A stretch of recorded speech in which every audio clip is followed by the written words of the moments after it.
Bom, lá no Afeganistão, meio que trazendo esse assunto, fazia 20 anos que eles estavam sobre meio que o regime dos Estados Unidos lá, né? E agora a gente teve, infelizmente, ou felizmente, não sei, depende. É muito complexo analisar o que, que aconteceu ali realmente, se foi a melhor coisa Pra que mim, poderia ter o acontecido. Biden é completamente louco, mas eu sou burro. Então, Cara, pra mim ele também é. tá aqui a carta do Pra mim ele burro. parece um presidente fraco pra caralho, na minha opinião. Na minha opinião. Ele entra ali e começa a dar merdas no planeta que a gente não via fazer anos. Né? E sei lá. Eu fico assim, será que com 20 anos vai acontecer a mesma coisa? Será que a população do Afeganistão vai aceitar o Talibã de volta depois de 20 anos? São 40 milhões de pessoas, né?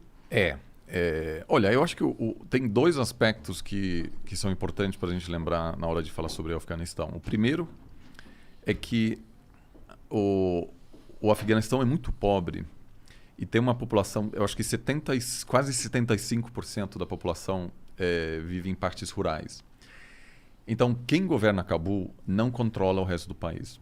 Então, você tem um país com imensa dificuldade em fornecer bens públicos, que é segurança, saúde, educação, infraestrutura. Então, as etnias nas províncias, eles não têm uma relação com a capital. Né?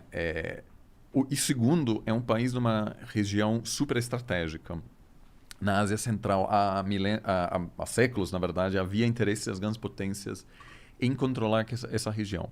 Então, até no século XIX, já havia uma ocupação britânica e os afegães só começaram a se enxergar como o próprio país porque havia tantas invasões de gente de fora que eles se unificaram temporariamente as etnias do país para tirar o Império Britânico. Aí a União Soviética ocupou o país nos anos 80, ficou lá, foi exatamente o mesmo. Havia um governo comunista, começou uma guerra civil, porque esse governo comunista, com as melhores intenções, eles queriam dar direitos para as mulheres. No Afeganistão. Isso. Foi nos últimos 10 anos da Guerra Fria que teve uma grande presença de tropas. E aí, o que os Estados Unidos fez? Começou a armar a oposição.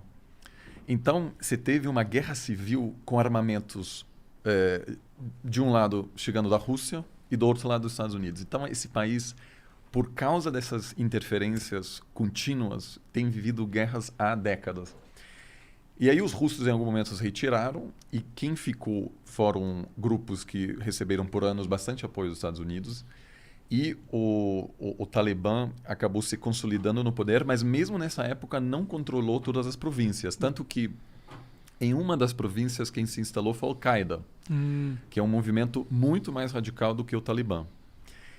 Só que Osama Bin Laden, de Al-Qaeda, dava algum apoio ao Talibã e aí tinha algum arranjo, vamos dizer, pragmático entre os dois. Quando o Talibã ficou sabendo que a Al-Qaeda queria atacar Nova York, o Talibã não quis e diz, olha, gente, isso é complicado porque os Estados Unidos podem atacar a gente.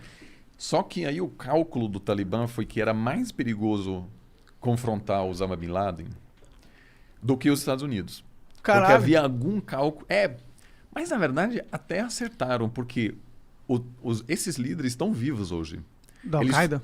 Não, do Talibã. Fugiram para Paquistão, os Estados Unidos entrou, ficou 20 anos, saiu, e os mesmos casos voltaram. Se eles tivessem nessa época confrontado Osama Bin Laden, talvez eles não estariam vivos hoje. Pode crer. Então, basicamente, você tem um país muito fraco que apresenta um grande vácuo de poder, e como na física... E é um vácuo constante, né? Você tem... atrai potências de fora que querem controlar aquilo.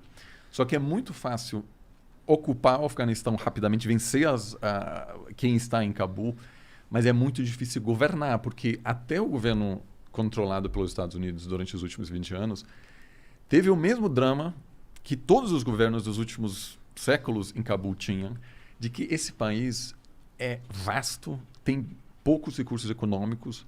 Então, para você controlar todas as províncias, você precisa, vamos dizer, de alianças. Você não consegue oferecer algo a essas províncias. Então, você tem aí um país que não é unificado.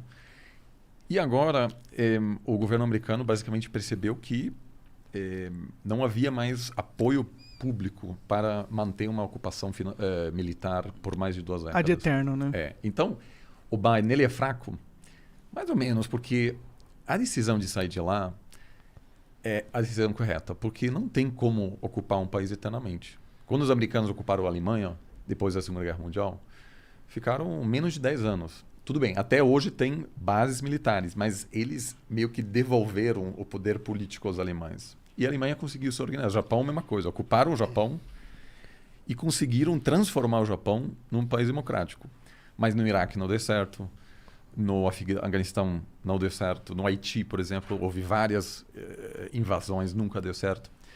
Então, eu acho que o Biden fez algo que o Trump tentou, Obama tentou, mas eles não tiveram a coragem de se retirar, que obviamente seria uma movimentação criticada. O que realmente deu muito errado foi a maneira como os caras saíram. Então,